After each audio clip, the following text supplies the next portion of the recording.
Or is it? No, What's that? that's the internet. That's settings. That's internet. Is it? Adjust bandwidth usage. Yep. No, that's no. Don't mess around with that. We might not have a show. Hello, everybody. Good morning. Good morning. Yes. Uh, it's Thursday morning. Here we are again, and looking forward to all of your questions. We are, unfortunately, we're trying, of course, to figure it out at the very last minute. We're trying to figure out how to get Al because I, once again, as with last week, I do not hear him. I'm hoping you all hear him. Can you say hi, Al, just in case, Hello, I'm not everyone. sure Hello, who's everyone. speaking because I can't You hear know you. what we can do is I think we can switch this so it'll at least when he talks it'll switch to him perhaps. No. He's shaking his head No. no. All right. Okay. All right. So we'll do that. Right. All right. All right. So let me start again. Good morning. Good morning, everybody. And so here I am with my spirit guide, Gregel, who is to my right side. Uh, my puppy was on the sofa. He's doing really, really well. I have to tell you, he's sort of like he's almost like a baby again. He's sort of very sprightly. Having said that, he's curled up in his favorite corner in the living room, sound asleep. And to my right, I have Carolyn. Say Good good morning, morning. Carolyn. And in Colorado with us, even though I can't hear him, we have Al Pisano. Say good morning, Al. Good morning, Good everyone. job. Well done. So I see his hand waving up and down. So I'm going to presume that that's it. Let me see about this week. This week, what have I done this week? Well, our online classes are going so well. I'm so pleased with all of my students. They're doing really, really well. There's this made me laugh the other day when I went in. One of my students was saying to the other student, "Oh, you're doing so much better than I'm doing." And then another student said, "Yeah, well, you're both doing better than I'm doing." And I was laughing to myself because it doesn't matter. And I keep saying this to my students: when you are learning, when you are changing, when you are developing, when you are dealing with your soul, when you're dealing with your spirit, when you're dealing with communicating with your higher self, and it does not matter uh, how fast you do it, as long as you are doing it. It does not matter how quickly you achieve something, as long as you are striving to achieve.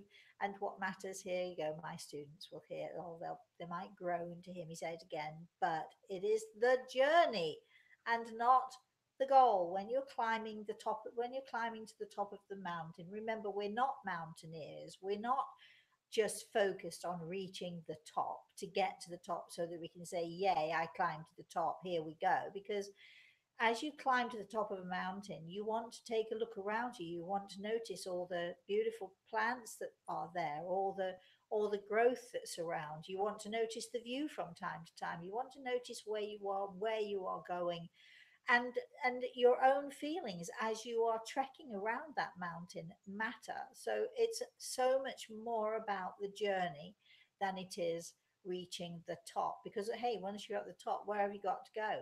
Oh, there is another mountain you can climb, which is a bit higher. This is true. There's always another higher mountain to climb. But those people who are striving and desperate to be in a hurry to get to the top, to get to there doing their meditation properly, to get to that place where I don't know where they feel that place is, whatever somebody's goal is, those people who are just rushing to get to the goal are so missing the whole point of life, and they're so missing the whole point of, you know, this life of ours is about the journey. It is about the everyday. It is about the pain. It is about the sorrow. It is about the joy and the laughter. It's about all of those things, and taking the time to experience those things, not moving at a fast pace so that all you can see is that, that pinpoint at the top there. Because if all you're doing is rush, rush, rush to get to your goal, you won't you won't feel the experience, you won't have the experience, you won't know the experience, and your growth will be so limited. Anyway, why am I talking about this? I've just thought about my students there for a minute. We're doing some wonderful angel actions also. Oh, I've got a really good angel action for this next week where I give my actions out on Mondays. And I think maybe from time to time, I'm going to start and share my angel actions with all of you. We're also, Al and I, talking, and Al, you can nod, or I'm going to have you say something about this in a minute. We're also talking about having story time. And now I've talked about this before and I've thought about this before, and I think that maybe it would be great. Perhaps you could all let me know what you think to this idea. But I was talking to Carolyn yesterday about a situation we're sort of about to put the Eagle and the Rose on an ebook, and so I'm excited about that. And we were talking about one of the stories in the book. But you know, when you're writing about your different stories and your different experiences, you only have, you know, unless you're going to make the book like huge, a tome that nobody's even going to read, there are so many other parts to every story that you tell. There are so much sort of, it's not that they're hidden behind the scenes, it's not that I'm trying to hide anything from anybody, it's just that there's only so much you can say in a book. So I thought it would be good to have a story time where sometimes I can tell you about some of my experiences, sometimes I can tell you about the story behind the story, and sometimes I can tell you maybe you know, maybe the what happened after the part that you read in the book, but also, you know, just to talk, just to tell some stories, just to talk about things, and to explore and explain my world and my life to people who have no clue. Now, we did have a lovely person on YouTube who said, well, referring to me, well, she admits that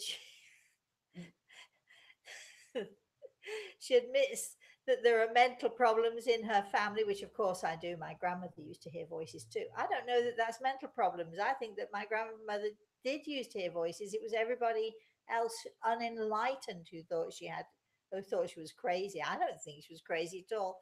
But this person went on to say, well, she does admit that their family had mental problems. So how, you know, how can we trust that the voices that she hears inside of her head are real? And I usually don't read this stuff, but sometimes it does make me laugh because I wanted to say, well, actually, those voices that I hear are uh, actually not. They're not inside my head. They are, you know, outside of my head. I don't hear voices inside my head. I hear voices clearly. Just as well as you can hear my voice. I'd love to be able to say just as well as I could hear Al's voice, but unfortunately this morning I can't. But Al, going back to the story time, do you want to say any more about that? It'll be like a fireside chat, a backstage tour. If only I could hear what he's saying. I'm sure it'll be good. Are you done talking yet? Right, I'm going to assume he's done talking. I'm cutting him off, perhaps. Shall we go for questions? We've had enough of this frivolity, enough of this having a good time. Uh, let's go, Carolyn, to our first question, shall we? Quite a few people here. Your friend KW, Hi, darling. she's visiting us today. Yeah. And let's see, there was another. Oh, Donald. He says, hello from Oklahoma. I just got proud spirit. So far, I like it. You know, I think I've said this to Donald before. Every time somebody says they're from Oklahoma, I just want to sing that song, you know, Oklahoma weather, whatever that is. I don't even know the words. But I've never been to Oklahoma, you see, and I think it must be because of the song and because of all that. Do you remember that old movie? I can't even remember what the movie was called now, but oh, it just was such, it's just such a joyful song. I'm so glad, Donald, that you're here with us, and I'm so glad that you are reading my books and enjoying them. So that's great. Uh, is We there have a a question? question from Sharon. Good morning, Sharon. What does Grey Eagle think about people who make negativity their identity? Those doom and gloomers. Is that their destiny? No, it's their choice, isn't it? We all of us have choices, Sharon. And is it Sharon? Yes, it's Sharon. We all of us have choices, darling. And you know, if people choose to be negative, that is their choice. It is sad. I always feel very sad. And Greg Eagle is putting his hand on my shoulder. You asked what he thought, not what I thought. So sorry about that. So it's obviously all about me. Sorry. Uh, Greg Eagle thinks it's very sad, and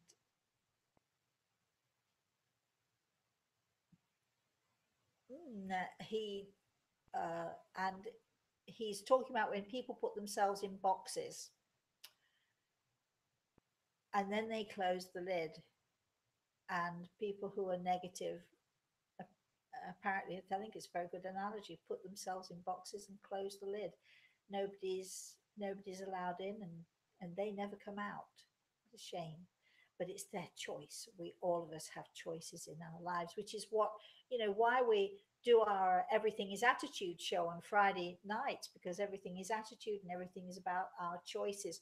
You know, even when people have seem to have no choices in life because there are people who are imprisoned, uh, often through no wrongdoing of their own. There are people who are locked away literally in boxes. There are people who are, you know, who have been abused and all of that stuff. So you know, you think to yourself, well, these people don't have choices. But even in the most dire of circumstances, no one can get in here. No one can control your thoughts. No one can control what it is you're thinking.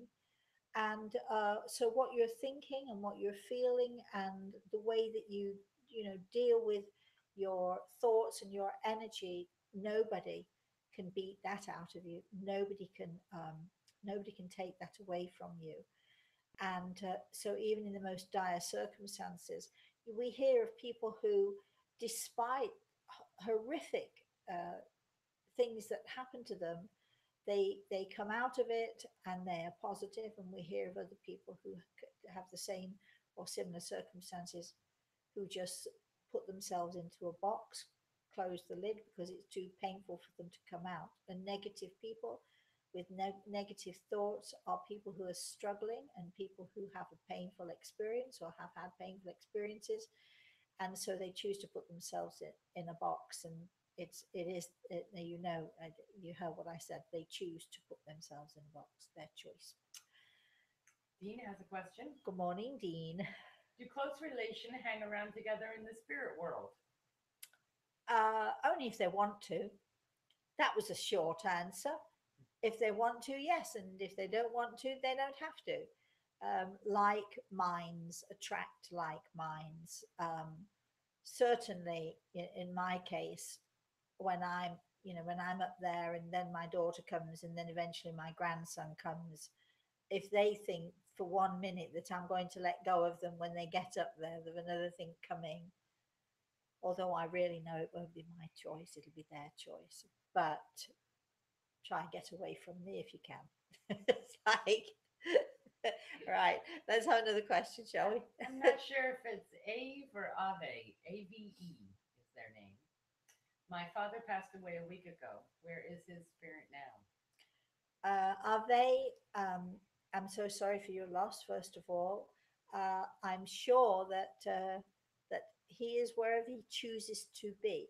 Now, the simple answer would be that, oh, don't worry, he's with God and he's with his angels, and that's where he is, if that's where he chooses to be. But there are those of us who don't choose to be there. There are those who are, let's say, dark souls, who have no intention of going into the light, and they have no intention of being, you know, within that God force and protected by that God force.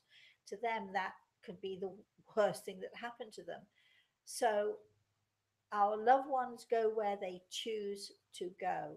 Nobody refuses. God will not refuse anyone the light. He will not refuse anyone the opportunity to stand in the light. And our angels will always embrace us if our choice is to stand in the light, which, of course, for me, it is. I mean, you know, when it's my turn, I'm going to race there, and hopefully, as tough as it will be for me, because I have to then look at myself and Oh, and then I have to see all the awful things that I did and all the awful things that I said. And, we have to look at our lives. We have to see how we affected other people, whether positively or negatively. And that can't be easy for any of us. But it's not God who judges us, it's we who judge ourselves. But once I've gotten over that, and I'm pretty determined that I shall face it and I shall face it joyfully, then that's where I want to be. I want to be in the light. And I remember what I just said, nobody is refused. Let's have another question, shall we? Kay says that's a great idea. Because you always do tell a good story regarding Oh, your we're back to story the stories. hour. Yep. I don't know what Al said. If only I knew what Al said. Do you want to say anything, Al, or are you going to just? You look good. Okay. Yeah, I think it's a good idea. I think I'm not sure quite what to call it. Shall we call it Fireside Stories with Rosemary, or I don't know quite what to call it. I'm not sure what to call it. But anyway, we'll figure it out and we'll let you know. Um, She also says, thanks, that's a good thought on negativity. I've been trying to open up a flipping box in my family for years. well, good. She's lovely. And where are you on my Facebook with the students? Just giving you a heads up there. We'll have a little talk about that later. Maybe I'll call you on Messenger later, darling. Right, let's see what we've got next then. Maggie wrote in, Good morning, Maggie. is it a good thing when you walk into a structure and not feel anything bad or good, just a quietness? Sure. Well, isn't quietness good? I always feel that quietness or a stillness or a calmness is good energy. Actually, I like it when that happens to me. You just get a sense of just maybe peace or quiet or harmony or something, and that's a positive right there in itself. Um, Al, if you want to say anything at any time, I'm not quite sure what we can do. Can we have a signal? Uh, I don't know what signal we'd have. You can text Thumbs me. up. How about that? Or give me a thumbs up if you want to say anything at all. Right. Can you see better than I can see him? I don't Because see I him at actually, all. You're well, the only one that sees him. I can't really see him. So, yeah, I'll tell you what, Al, if you want to say anything, wave your hand like that in front of your face because I'm bound to see that. Say okay to me. Okay, good. Right. Next question. Lori has a question. Good morning, Laurie. Your loved ones who have passed can come to visit you together even if they didn't know each other here. Yes? Yeah, yes. I know where that's coming from, Laurie. We're doing this great exercise at the moment where we are connecting or attempting to raise our level of consciousness. I think it's Laurie, my student, Laurie. So I know that question's coming from your experience. I look forward to hearing more about that. Let's have another question. Kay just says, excuse me, I am talking to the people. And Dean said, yes, I'll vouch for Kay. She's talking to advising people. We really, come on, people, we need Well, some I more haven't seen you on questions. there. So anyway, do we have any more questions or are we ending this show early? You can't let me end it No, it's a early. little too early, but we need Maybe some I'll tell you a questions. story. There you go. So, do we really not have any No. questions? No. Oh, okay, come on, people, get on with it. Right, I'm going to tell you a story. Now, I actually told Carolyn this story. It's a little bit of a sad story, and it's actually it's a story concerning a story in The Eagle and the Rose, and it concerns the very first story in The Eagle and the Rose, which is it's a really lovely story. I'm not going to go too much into that story. If you want to know more about that particular story, you need to just go read it. But it happened that there was a lovely lady who came to see me because her grandson had died in very tragic circumstances. And that's what the story is all about. However, the continuation of that story is that this lovely grandmother had two sons. You don't hear this in the book. I don't write about it in the book because there wasn't room to write about in the book. But this lovely lady had two sons. She also was the only daughter of a very, very wealthy man, an industrialist, and he had built his business pretty much from nothing. And when she met her husband, future husband, uh, because because they then got married, the husband was included in the business. And when this lady's father died, she inherited the business, and she and her husband became partners in the business. Seems reasonable so far. I hope you're following this so far. So now years and years go by. They have two grown sons who also go into the business. And so they have their mother and father and the two grown sons running this business and running it very well, still extremely successful. The father then becomes ill. He's sort of older now. He's probably in his 60s or something. He becomes very ill, rushed into hospital, and he's just got just a few days, they say, they're being told, to live. And the sons then get together because now the question is, well, what happens to the business? Because the parents own the business between them. And when the father dies, of course, uh, the business then falls into the mother's hands. The mother is a great woman. She's lovely. She's never done anything wrong to the boys. She's encouraged them every step of the way. And do remember this: this was her father's business initially, and it was her money initially, and this is what she brought to the family. But the sons decided between them that they didn't want their mother now to be in charge. They didn't want that to happen. So while the father was in hospital and in a coma, and I'm sure some of you have heard this story before about other people who do these really underhand and mean things, the father, the sons took in all the paperwork. The father was sort of semi-conscious, sometimes coming around, sometimes not, but also very confused. And they got him to sign all these papers, which then handed his shares over to them, and his control over to them. So without the mother's knowledge, and I'm sure without the father's knowledge. And it's such a sad story because here we have a lovely lady who has lost her grandson, who she was very close to. She lost her um, husband, who she worshipped and adored, and he her. And she has these beautiful sons who she worshipped and adored, and the husband worshipped and adored, who did this really awful, mean, and underhand thing. What they had no clue of was that um, she would have given them the business had they asked. She would have given them the business. She would have given them the control, and she would have given them the partnership that they were so afraid would be now taken out of their hands.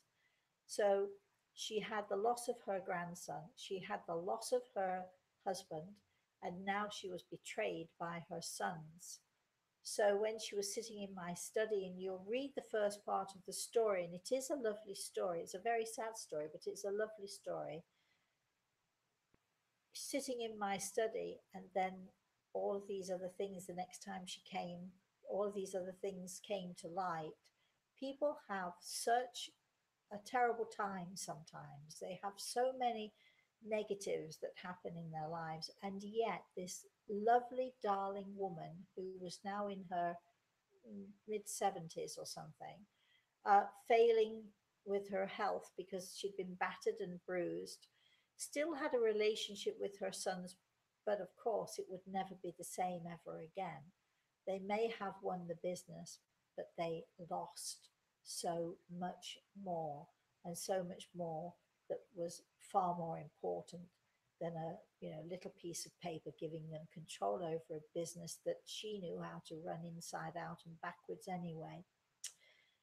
However, the end of this story is this: every time she came to see me, she used to come to see me often, and then we got to be friends. And then I used to go visit her when it was impossible for her to. Then she ended up in a wheelchair. because her health was so poor. But I used to go visit her, and this lovely lady never lost the love for her sons, continued to love them despite their actions, and she loved them anyway. And she was very, very positive, and at the end, especially, really, really looking forward. Her attitude was really brilliant because now the thing that she really did have to look forward to was the fact that she was going to join her grandson and her husband. And that gave her a very positive and a very good outlook. We have choices in how we deal with things in life, and some people have to go through really horrendous situations, but yet, like, I'm just thinking of Claudia and our lovely earth angel, Tomas. Claudia came on one of our shows a few months ago. What a positive attitude that lady has. What a lovely, lovely person. Everything is attitude, right, Al? Everything is attitude. Uh, Now, do we have any more questions or comments or anything going on? Marlene has a question. Morning, Marlene. And also, Karen did come up with something. Al can communicate with us through the chat. He can type. There is a delay, but he could type if Oh, he yeah. has a Do question. you want to type something out? So Marlene asks, Good morning, Marlene. I'm very sensitive to the wildlife around me and worry about them being cold and hungry. Deer and turkeys are in our yard every day, and I worry about them. Do they have angels with them? Well, first of all, just point out that deer have a really tough hide and a good skin, and they don't feel the cold in the same way that we do. And in fact, that's why they're wild animals. They deal with it. You rarely see a deer shivering in the cold. Um, you might see them hungry from time to time. I used to put out salt blocks for the deer. So if you want to help them out, you could put a salt block out because they do need that, and that's lacking in the wintertime. But how nice of you to think of them. Turkeys, of course, are well coated, got lots of feathers. If you've ever plucked a turkey, which I have a few times, sorry, but I do eat turkey. If you ever pluck a turkey, you'll see just how uh, you know covered they are, and how they're able to deal with nature. I do understand why you would worry, Marlene, but try not to, because I've always said God always gives us what we need for this earth, and that applies to animals as well as to people. Do they have their angels? I know my darling puppy has his angels. Yes, I would like to think that our animals have their angels, but remember, they are not our angels. None of us really have an angel that belongs to us. Angels are uh, God's beings, they are his light, they are directed by him. They cannot, if we ask for something or if we need something, they cannot interfere unless God decides. So they are messengers, purely messengers of God and from God. So if God decides to send his angels out to help us or to help those creatures, I'm sure that that's what happens. And we appreciate them. So I hope that answers that question. Yes, what? I just thought of You're giving me a look. She's giving me a look. I always know. Oh, go ahead. You thought of something, I did you? thought of a question a lot of people write and ask. Okay, then. Do we all Are have you a allowed spirit to guide? ask a question? I suppose. She. What do you think? Should we let her ask a question? Well, it's not my personal question. Go ahead. Knock Do yourself we out. all have a spirit guide? No, we've talked about this. I know we've talked about, but every week you get Every week I get the same 100 question emails. and 100 emails. No. Am I making that really clear? Am I being really mean now?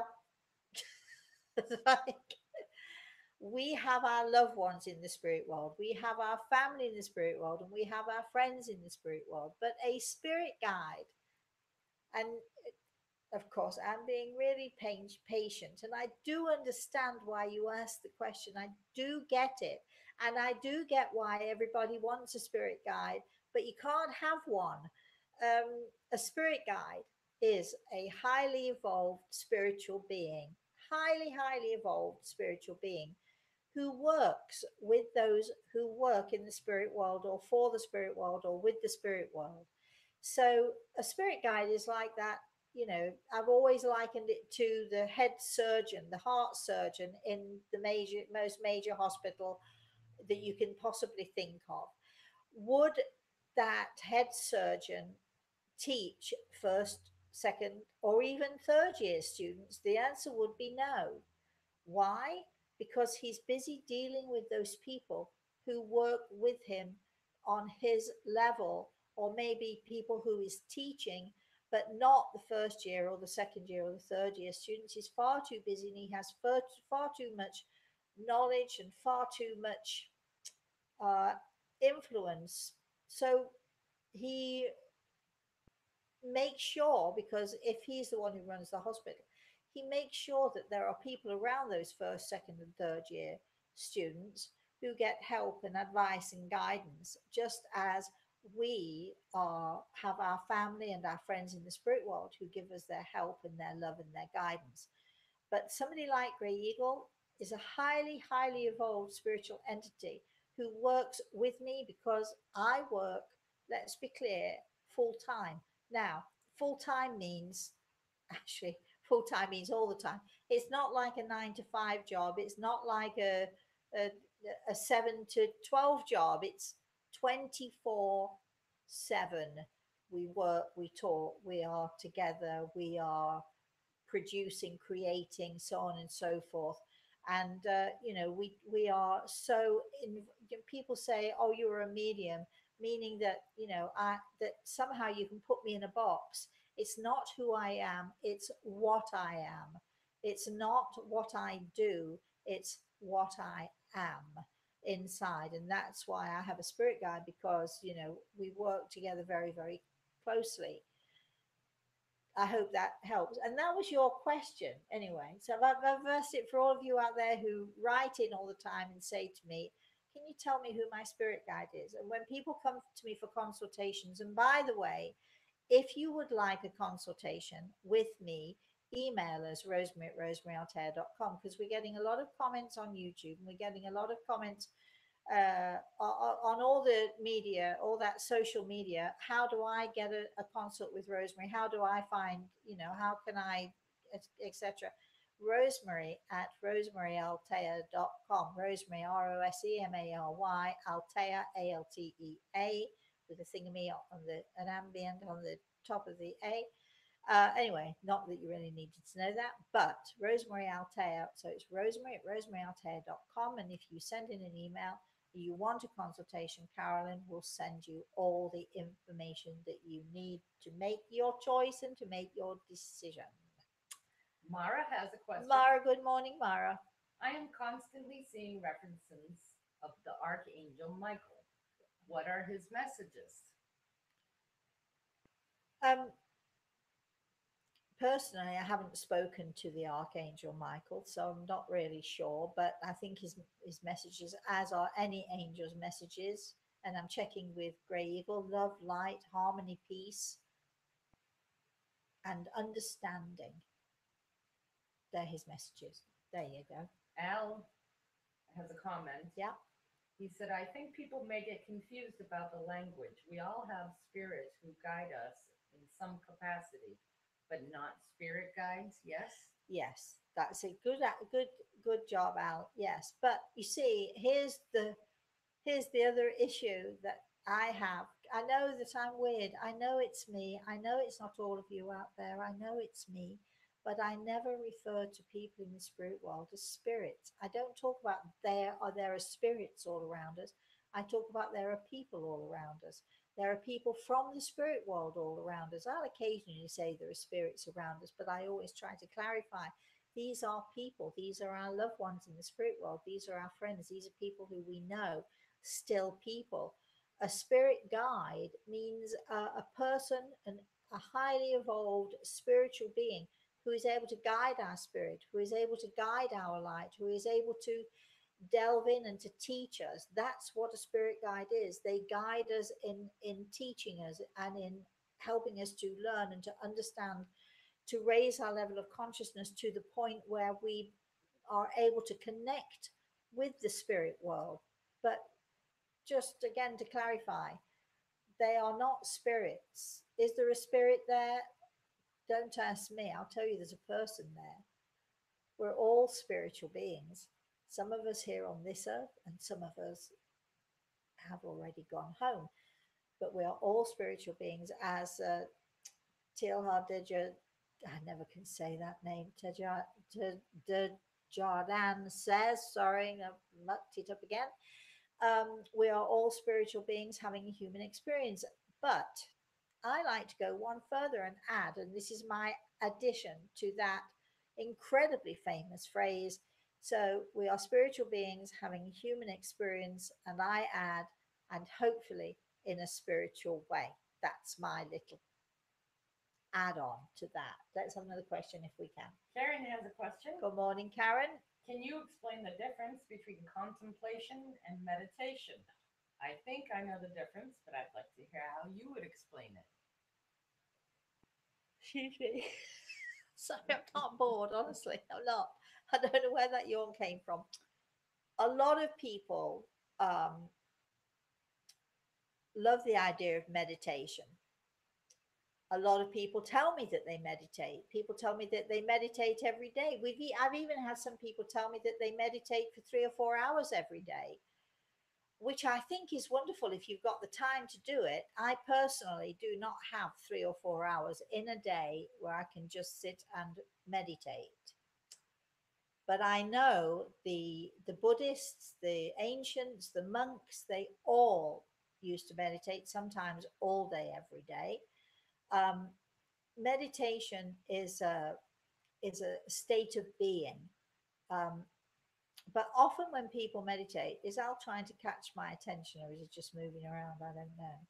Anyway. There's no message. There's no message, Al. So meditation is a state of mind. It is a state of being. When we sit, though, very often people, when they sit and they meditate, it requires quiet. It requires a certain level of focus. It requires, very often something to focus upon. My students are doing candle meditation at the moment and having a lot of fun with it, and I think experiencing some good stuff from it. But when you start to find yourself, thinking about other things, outside things, like what shall we have for dinner, or I wonder how the kids are doing, or is that a cat playing in the corner, that sort of thing. Once we find our mind drifting to other things, that is called contemplation. We are contemplating. Meditation is a state of mind, a state of being, which is completely, totally focused on the the Buddhists might say the arm. I don't know if you've ever done that. The or the the thing that you're focusing on. You become it. It becomes you. You become one with whatever it is you're focusing on. There is no room in your head, no room anywhere in you to think of any other thing, other thoughts flitting through your head. They can't get in because you are at one with whatever it is you're focusing on. That is pure meditation. So when you find yourself straying or thinking about other things, you are contemplating, not meditating.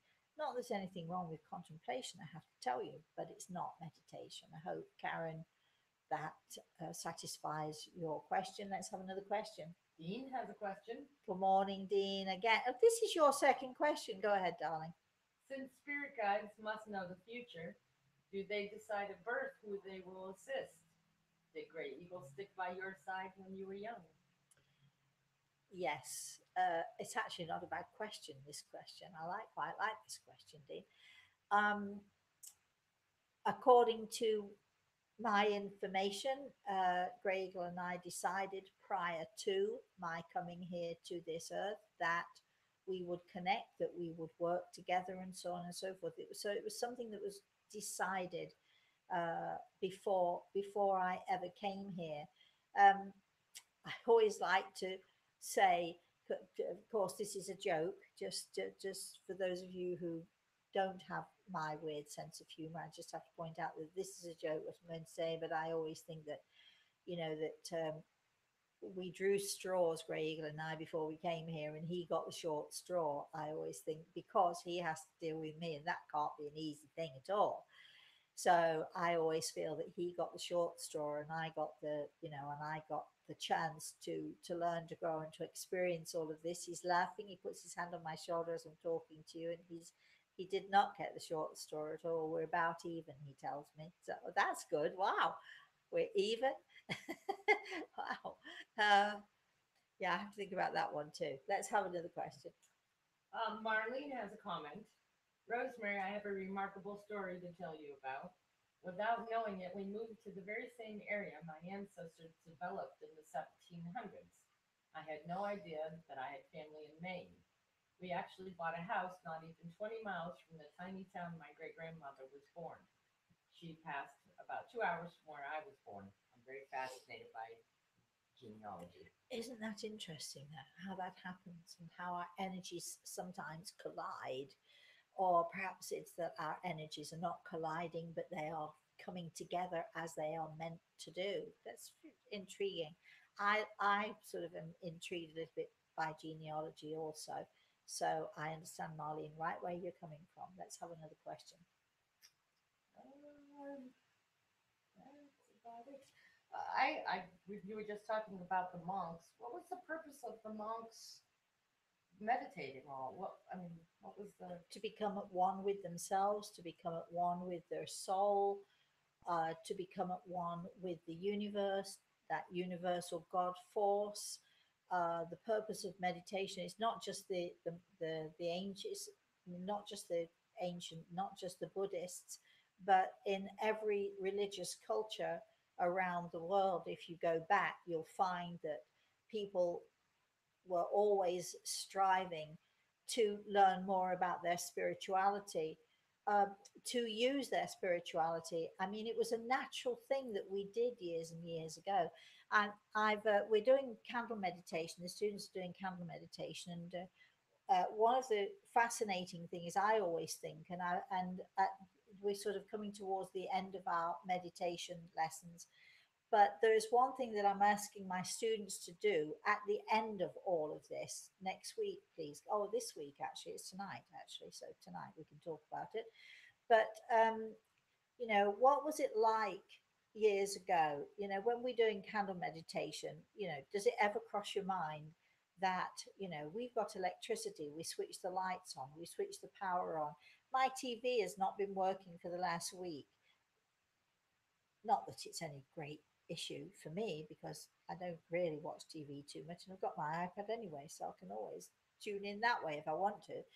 But what was it like in those, you know, days gone by where people had a campfire and they'd sit around and look at the flames and see things and be able to be connected, or they'd sit around the fire and there was no such thing as electricity. It was just really the I think the opportunity to just sit and be quiet and contemplate the fire. And when I was a kid, I remember doing the same thing and watching the flames and watching them. Sometimes they would be high, sometimes they would be lower, and you could easily lose yourself in that energy. You could easily lose yourself, and in that way, I think we were much more in tune with our soul. We were much more in tune with our spirit and acknowledging, even when we didn't actually realize we were acknowledging that the fact that we were much more than human beings, or spiritual beings having this human experience.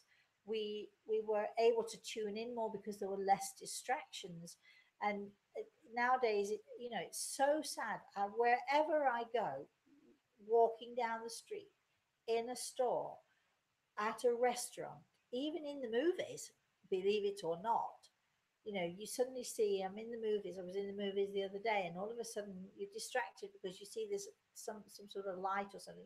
Somebody's looking at the texts. They're watching the movie, but they're looking at their texts to see who's texted them, who's called, and what have you. And we're so distracted by all of that stuff, this new technology, that we have lost the ability to, to really connect with our own soul, with our own spirit. Al and I were talking about, we did the topic last Friday on our Everything is Attitude show was about ley lines and energy spots and the power of the pyramid and all of that. It was actually fascinating. I really enjoyed that show. I think Al did too. But I can put words into your mouth and you won't have a say, Al. Just imagine that. Anyway, but um, not that I would do that, darling. But you know the the power that this earth of ours has, and the just talking about the ley lines and understanding that there are these lines of energy, like the world is a grid of energy, of power in certain hot spots and certain cold spots and different types of energy that surround this planet of ours. It's a magnetic force that is all about energy and the way that we can actually tap into it. I mean, years ago, we talked about this again on Everything is Attitude. Years ago, and I mean centuries ago, I don't just mean a few years ago, I mean centuries ago, nobody would ever think to put up a building without first checking the energy of a place. People built churches, people built monasteries, but they would never build them across a ley line. They would always build them alongside a ley line. There was always water because the river moving, flowing brings energy, brings a certain power and a certain energy to the area. People were always conscious where they put their buildings. And I mean, even as far as I'm just thinking when I was in Crete a few years ago, it was in the Samantha would be. So it's in the 80s, late 80s or something. And I went to Crete and I met a man called John Nicolaides, fantastic, fantastic, wonderful guy who was a dowser. And all of the people on the island knew that if they, for instance, if there were farmers and they needed to dig a well, or if there were just regular people needing to dig a well, because Crete in those days was not, not at all modern, when people were looking for water for whatever reason, they would call him in, and he would go with his dowsing rods, and he would find them water, and it worked again and again and again.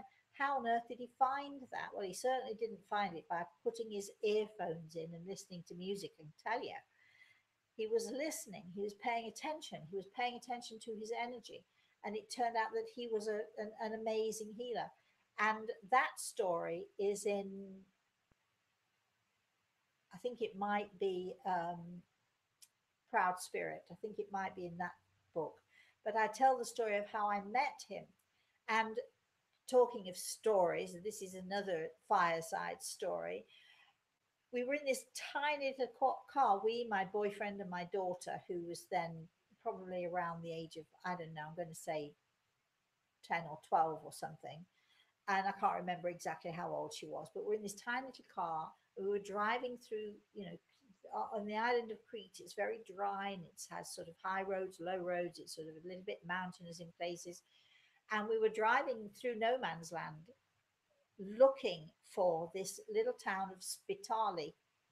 And there was nothing. We were just driving, driving, driving. And we were driving for at least 2 or 3 hours. We were driving, just searching for this one man. It was a Sunday, and we decided we'd go on a Sunday and see if we could find him. And we were given a direction of Spitali, but there were no signs, there were no road maps, there was nothing. We just pointed, go that way. And that's what we did.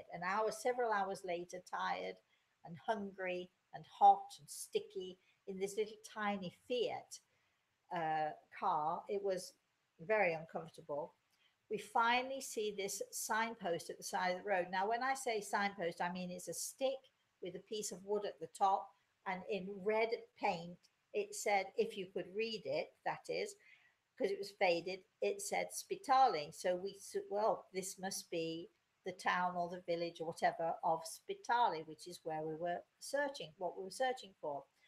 And we drive in, and it's just a dirt road, but we know that we're in some sort of a town because all of a sudden this dirt road that we've been traveling along for hours and hours and hours turns into a wider space. You could call it the town square if you really force yourself to visualize it as the town square, but it was just like a widened piece of the road, and it was deserted as the road for hours and hours and hours. We'd not seen another car, we'd not seen another person, we'd not seen another signpost. So here we were in the dark, but I was confident that we were going to find this John Michaelides, who I'd never met, but and only heard of just this one time. So as we're driving in to this square, the town square, so to speak, there is a lone man, one man, standing at the side of the road. And for whatever reason, my boyfriend just thought, oh well, it's just who, you know, no, he's nobody, and he drives right past him. And I say, turn around, that's him. And my boyfriend looked at me like, come on, you've got two heads here. And I said, trust me, that is John Michaelides. Now, after hours of driving, tired and hungry and all that, I mean, and he said to me, no, it's not.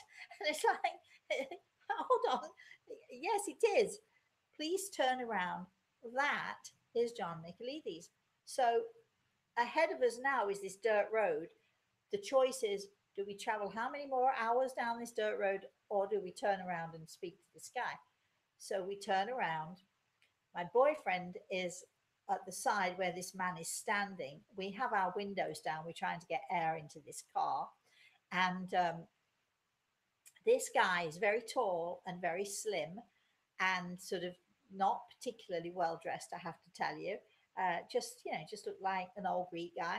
Anyway, he we stopped the car, and he leans down, and I lean across my boyfriend and I say, uh, we're looking for John Michaelides. Could you tell us how to find him? And he leans right across my boyfriend. It puts his head in the car, leans right across my boyfriend, and he looks me right in the eye and he says, I'm John Michaelides, and I do believe that I'm waiting for you. Follow me. And so he took us to his home, and he's walking. We're riding. He's walking. So we followed him down the road, and he took us to our home where he gave us watermelon, and the whole rest of the story is in the book. And it's a fantastic story because it turns out he's a healer. But just to be clear, all of those people who think I'm a crazy person, right? He's there with his dowsing rods. He's gone out. He's walked miles and miles and miles and miles, and he's doing a job for somebody finding water for a farmer. And he's out in the fields. He gets all the way out there. His comment to me afterwards was, I don't know why they couldn't have told me before I walked all of those miles and miles and miles to get to this place. As he taking out his dowsing rods, he hears a voice. Oh, yes, it probably was in his head. He hears a voice which says, pack up your things, go back to Spitali and wait. And he thinks, I've just walked several hours to get here. No way am I going to pack up. So he carries on and he does his stuff. And then he hears the voice again really loudly, probably not in his head, saying to him, pack up, go back to Spitali, stand in the square and wait. And he ignores it again because, again, he's only just got there and it's a heck of a walk back. And of course, a third time he hears it, and anybody who's sensible knows that apply the three-time rule. You have to hear, you have to pay attention when you hear it three times. So he came back and he stood in the square and he's thinking to himself, as you would do, well, this is a waste of time. What am I doing here? And he'd been there probably 5 minutes wondering if he should just go home now and have lunch or whatever. And he sees this little car come trundling round. It drives right past him, turns around, comes back, which is why he looks at me and he says, I am John Michaelides, and I think I'm waiting for you. There are so many exciting and magical things that happen to us in our lives, and I think that's one of them for me, and it certainly was one of them. And the story goes on, and he becomes the healer, the very, very well known healer in his area, and reaches a huge portion of the Greek islands eventually. And I like to feel I had a hand in that, but I know that Grey Eagle was guiding me every single step of the way. Do we have any more comments? Because we are going to close now. We're going We to do. switch off. We do. We have a few questions. That story is in the Eagle and the Rose, by the way. Oh, thank you. Okay. Who Wendy knew? asks, Who knew? I agree with Rosemary that God is not a man on a throne, rather an all encompassing energy of love. Is there life on other planets that God would therefore be loving and watching over too? It's a good question, Wendy, and I don't know for sure. Gregor's put his hand on my shoulder, however, so I think I'm pretty certain when I say that the universe and the many universes that are out there, remember, the many universes that are out there are so vast. And I do find it, when you really think about it, I find it's impossible to believe that that we're the only life form in this entire universe and the many universes. I do feel that there have to be other life forms, whatever they, however they appear, however they come. I can't believe that we're the only life force in the universe. Next question, quickly, Miss because we are. Nuella, Nuella, Miss Nuella, good morning. my mother died when I was 4. This day I hear it in my head a woman's voice tell me that this was the last time I would see my lovely mother. After sometimes I hear this voice, and it's only when it is important. Who is this? Well, it sounds like a guardian angel to me. It's probably somebody in your family who is helping and guiding you. But what a wonderful gift that is. I can't tell you who it is. I mean, no, I can't say. I've no idea, actually. But isn't it wonderful that you have that, Mela? Let's have another question. It's a comment. Stefani. I work Morning, at Stefani. I work at Volto Santo in Manipolo, Italy. Okay. I think because you just told the story that wasn't it in Italy? No, it was in Greece, Oh. actually. But thank you for, joining us and listening in. And thank you for your comment. That's it for today. And that's it for today. Al, do you want to say anything?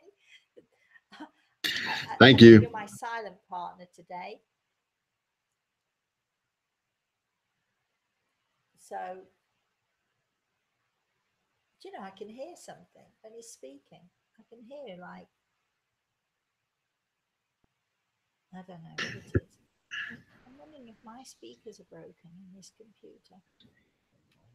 Sorry. Anyway, we are lovely to see you, Al, even though I can't hear you. I understand everybody else can hear you. So lovely, Yes. lovely to see you. Can we test this out later on today, please? And also, I shall see you tonight anyway, because we have our online lesson tonight. Woohoo! I'm so looking forward to it.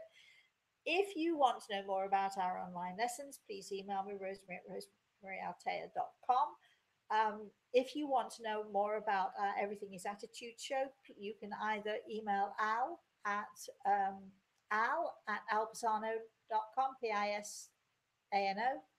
Yeah. If you want to know more about Everything is Attitude, or you'd like to participate, or you have a subject that you'd love us to talk about, please email us either info at everythingisattitude.com, or you can email me and we'll forward the email to info at everythingisattitude.com. I will be with my students tonight, as I will also be with them on Monday, and I shall be reading all of their lovely comments before I get to the classes tonight. And what else do we have to say? Please stay tuned for we really are trying to organize. I'm going to blame Al, it's just that he's been so busy. It's your fault. To blame. It's lovely to have somebody to blame. It's really nice having someone to blame. But anyway, we are trying to organize a some sort of a workshop or a lecture or something, 3 or 4 hours, where you can join with us. There, it will be a ticketed event.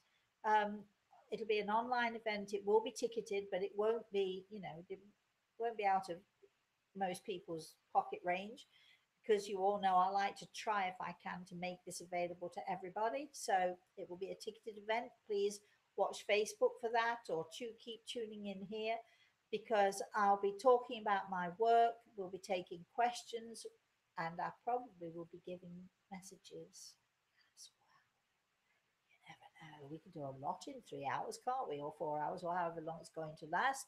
We're also talking about having some all day workshops again, where people can join in. It's open to everybody and people can participate in that as well. So stay tuned. So you can stay tuned on my Facebook. You can stay tuned on all the media stuff. You can even, I'm going to try my Instagram again. My daughter's really upset with me because she says I've got more followers than she's got on Instagram, and I rarely go into Instagram. So I'm going to work at that. I'm going to really, really work hard at connecting with Instagram as well. So until I see you again, remember, my cookbook is out there for anybody who loves cooking. My new book, which is A Walk in the Clouds. We are actually getting some ebooks done, and Carolyn is working. This is amazing. Carolyn is working on